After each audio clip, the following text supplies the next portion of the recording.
Setelah perilisannya di-delay selama 4 tahun, akhirnya game IP baru dari Capcom berjudul Pragmata dirilis juga. Gua personally nggak terlalu tertarik dengan gamenya karena temanya sendiri angkasa dan astronot ya, not my niche ya. Satu-satunya game space kind of thing yang pernah gua tamatin yaitu adalah Mass Effect 2. Dan itu gua maininnya pas SMP ya. Pertama, gua nggak terlalu peduli sama storynya. Kedua, itu zaman-zamannya membajak ya. Jadi gua nggak terlalu memperhatikan detail-detail kecil atau detail besar di game Mass Effect 2-nya.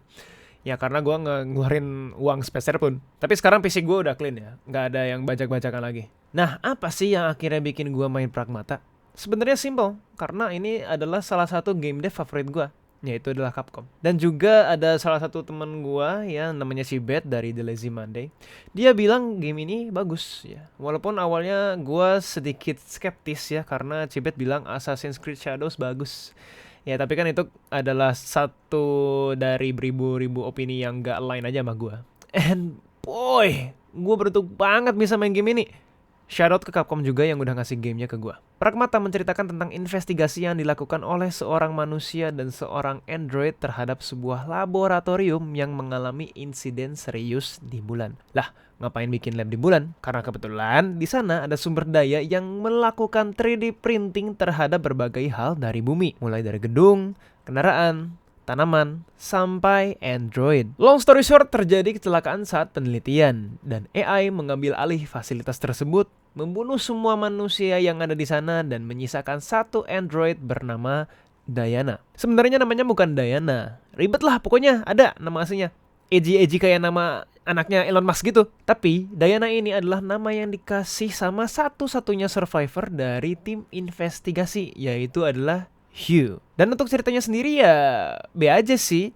Bahkan ada satu hal yang gua kurang suka, yaitu cara mereka nyelipin lore lewat notes atau catatan yang tersebar di laboratorium. Buat yang gak suka wall of text, kemungkinan besar bakal skip informasi tambahan ini, termasuk gua. Tapi secara karakter, Hugh dan Diana ini kerasa banget kayak father and daughter beneran. Ditambah penulisan dialognya yang bagus, gak cheesy, gak dipaksain, dan voice actingnya juga solid. Jujur, hubungan mereka terasa real walaupun mereka baru ketemu. Buat bapak-bapak yang udah punya anak dan main game ini pasti kena banget sih, kayak Maximilian Dude. God damn it, man. Hal kedua yang bikin gua kurang nyaman adalah mapnya.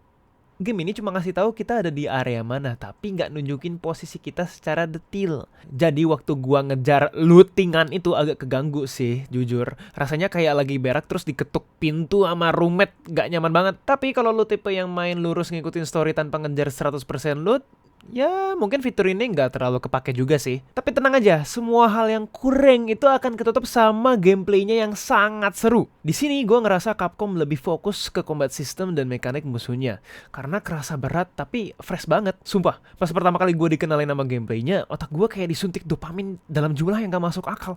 Rasanya kayak gue gak butuh doom scrolling lagi untuk bahagia. Nah, untuk dasar combatnya sendiri ini, lu punya senjata dengan ammo unlimited, senjata heavy dengan ammo terbatas, tools untuk debuff, dan tools untuk defense. Tapi lu gak bisa asal tembak, karena musuhnya robot, pelurunya bakal mantul. Jadi lu harus nyerang inti mereka dulu. Caranya gimana? Lu harus hack robotnya dulu dengan cara mencari jalur dari titik awal ke titik akhir dalam bentuk labirin. Dan gak cuma asal nyari jalan, lu juga harus ngambil notes biru untuk meningkatkan efisiensi hacking. Semakin banyak notes yang lu ambil, semakin lama musuhnya vulnerable. Baru deh weak point-nya kebuka. Mungkin bagi kalian ada yang nanyain kenapa Diana ada di pundaknya Hugh. Nah, itu dia yang ngehack. She does all the hacking stuff sementara Hugh yang nembak. Nah terus setelah dihack, ditembak, mati, selesai gitu. Oh tentu tidak, karena di tengah hacking lu juga bisa apply debuff dengan lewat nodes tertentu. Tapi debuffnya terbatas, jadi lu harus mikir ini perlu dipakai atau enggak. Dan makin ke late game, hackingnya ini makin ribet, musuhnya makin kuat, bentuknya makin aneh.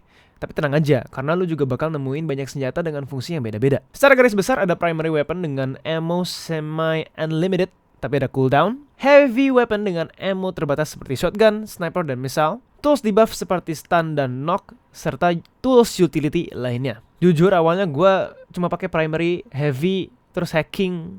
Tools lain itu sering lupa gue. Tapi pas endgame, kepake semua. Apalagi ada satu tools yang menurut gue broken parah, hancur, ya hancur curcur. Namanya adalah trap mine ya.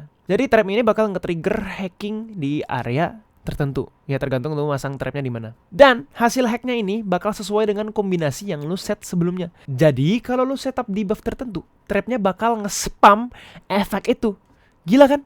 Dan ini jujur bikin boss terakhir gue first try langsung kelar. Lucunya lagi, malah lebih susah training simulator dibanding bosnya. Kacau. Selain itu juga, ada mod pasif yang bisa lu pasang. Standar lah seperti nambah damage, healing, hacking efficiency, dan yang lainnya. Tapi tetap gak bisa asal pasang. Semua karena tergantung senjata yang lu pakai. Gaya main lu. Dan fokus build tuh ini mau ke arah mana? Mau main agresif, defensif, atau di buff spam? Bebas. Ya ibarat makan pecel lamongan lah. Tiap orang pasti punya kombinasi favoritnya masing-masing. Nah desain musuhnya juga ini gila-gilaan cuy. Ada yang humanoid, tapi ada juga yang bentuknya kayak bangkai Mayuri Kurotsuchi. Anjir aneh banget. Movesetnya juga beda-beda. Ada melee, charge ke arah lu, laser, missile, bahkan ada yang tiba-tiba muncul dan nyentuh lu tanpa konsen. Ih takut. Selain itu big points mereka juga berbeda-beda, nggak bisa disamain semua. Dan hacking patternnya juga beda ya. Ada yang gampang dan ada yang bikin gua crashing out. Buat teman-teman yang baru main game action adventure, mending mulai dari difficulty casual dulu. Karena kalau langsung standar bisa pusing ya. Tapi buat gua justru ini yang bikin seru. Sebagai orang yang gampang terdistraksi, gue malah puas banget. Overall, gue sangat suka dengan game ini. Gue harap kedepannya bakal lebih banyak game dengan combat seunik dan sekacau ini ya, seancur ini ya.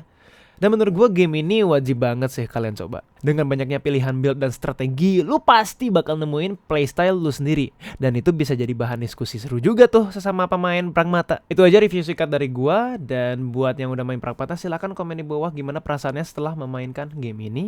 Dan komen juga di bawah game apalagi yang harus gue review di video selanjutnya. And as always, see you in the next video stream. Stay clean and sound.